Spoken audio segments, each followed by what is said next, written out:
After our interviews at ISE, we had some less formal conversations about what was on people's minds and a little crystal ball gazing.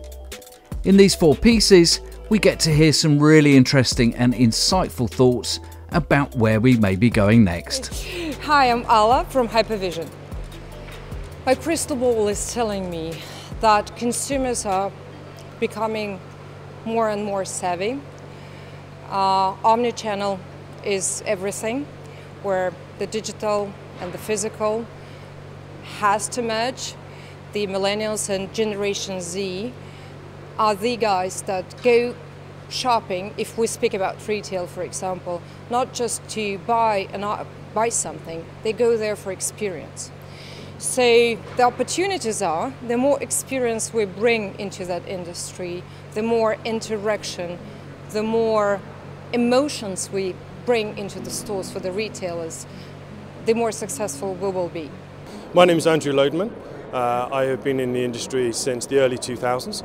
And my speciality is communications and control. So for the next 12 to 18 months on supply chain, I think it's a very difficult topic. I do believe we're over the worst, but there is still going to be legacy that's going to go on. Certainly on some components and some elements, always going to be difficult to get in the next 12 months or so, next 12, 24 months.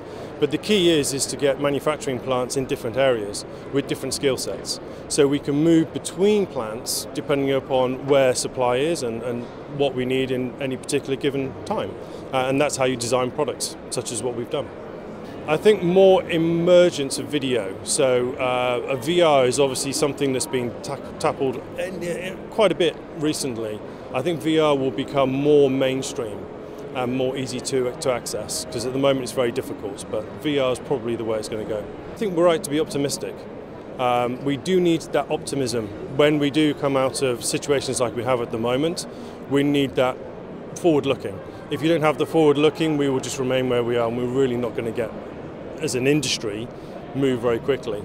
And you know, the economic situation, we can work around that. We can benefit the economic situation. My name is Katharine Murphy. I am with Meyer Sound. All of us across the board are really thinking about what do users want? What do people who have been cooped up for 3 years, who haven't been able to go to concerts, when they first get to that one that they've been waiting 3 years for, what do they want to see, and how can we make those experiences as best as we possibly can for them? That's what this is all about.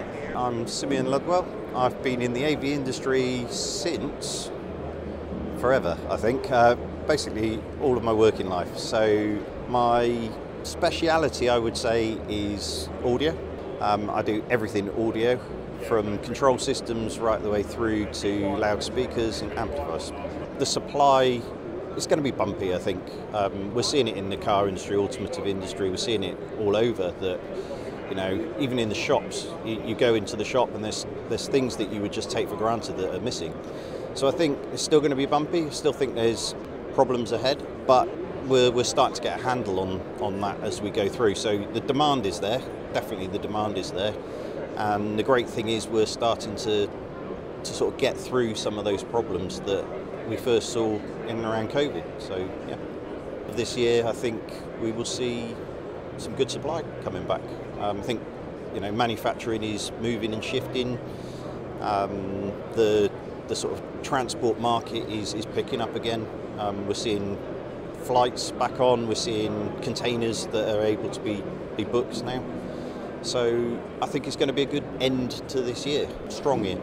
My name is Kari Eythorsson, and I have been in this industry for the last 25 years. I have worked in various positions in the industry, everywhere from being a user of these solutions to doing sales, and now I work for an equipment manufacturer doing product management. I think we're at a good place overall. There's definitely been quite a few challenges in the past couple of years, like we all know. We have, you know, obviously seen supply issues, everybody knows about those. We've also seen how the AV industry can help with changing the dynamics a bit. I mean, the AV industry has really enabled us as the workforce in the broader scope of that meaning to work from home and things like that. Those elements that kind of were in place before all of this hit us, they've now become a second nature to all of us. We've come to accept them, and even though nothing, in my personal opinion, even though nothing really will compare to having a face-to-face meeting, we're getting kind of close to that, closer than I would ever have expected in the past. I don't think you can put the genie back in the bottle. So yes, we needed to stop doing things like touring, we needed to stop going to theaters and whatnot. And some of these, the people around them, they try to do some new and innovative things to, get them across. It probably didn't pay everybody's bill, but they were trying. Some of those were a success story, those attempts, others probably not.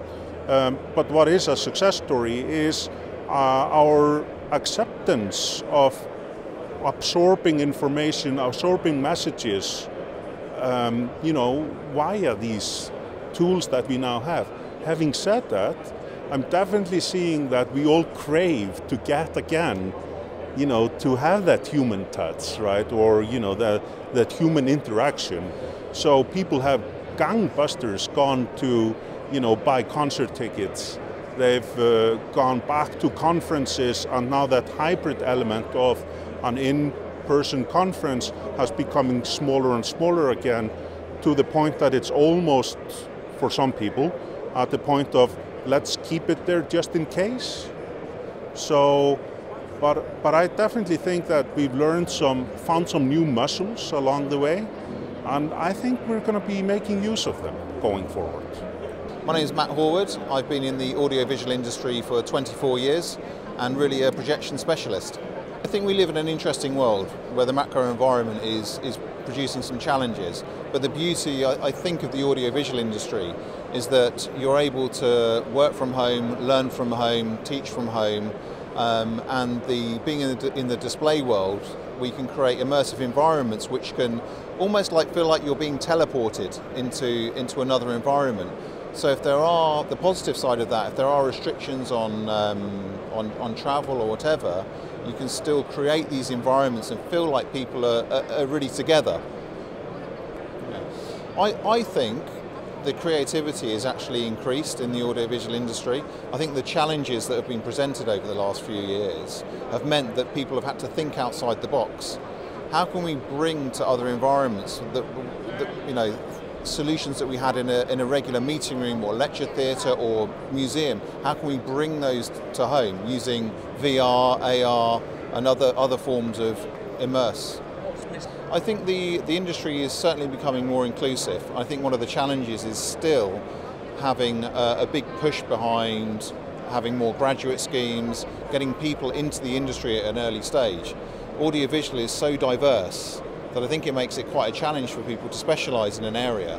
But the encouraging thing is I am seeing more and more partners start programs for graduates, engineering schemes, and actually taking it on board themselves to train people, which is good for our industry.